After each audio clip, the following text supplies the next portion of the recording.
Hi, everybody. Hope you guys enjoyed your day off yesterday. You're welcome. Today, we're going to jump right back into conflict management. We started that on Tuesday, so today is going to be pretty much a review. We're going to learn maybe a couple new things, and then we'll tie that into your worksheet today and what that's going to look like and mean for you. All right, so like I said, it's day 2. It's important to watch the second video just to know what the worksheet's about. So you're watching this video, good. Task 2, you're gonna listen, follow along to the slides, reviewing part 1 and explaining today's assignment. And then task 3 is important that you do all pages of the worksheet. Okay, so I'm gonna take you through that as well. So here are the slides link if you need it. Here's the video link if you need it. Here's the video. As always, you can go and find the slides down here. And then for task 3, after you watch this video, you're gonna upload the worksheet to Schoology by midnight. Okay, so if we click on this video or this worksheet here,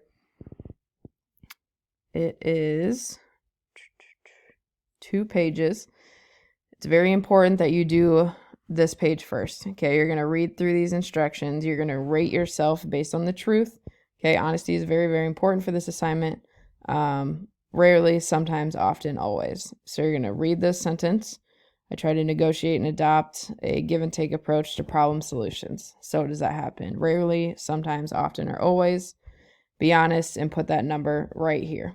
Okay, after you've gone through and answered all of these, you're going to come down here where we're figuring out your conflict management style that you tend to gravitate towards. So you're going to add up question 1, 5, and 7. So you have to go back up here to number 1. Okay, what did you put? So you put let's say you put a 4. Okay, then you're going to go to question 5, it said, and you put a 1. So now you're going to add those together. You get 5. Go to 7. Let's say you put a 2. Okay, and now we're at 7. So you're going to go down here and your total for those 3 questions was 7. So you're going to go and add up all of those. Whichever one is the highest is going to be your style, which you need to know and answer in order to answer these questions below. Okay, you need to know which conflict management style is yours. Is it the collaborating, the competing, avoiding, accommodating, or compromising?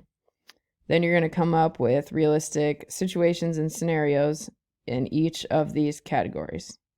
Okay, after you're done, make sure to do a thorough job of it. Turn it into Schoology by midnight tonight.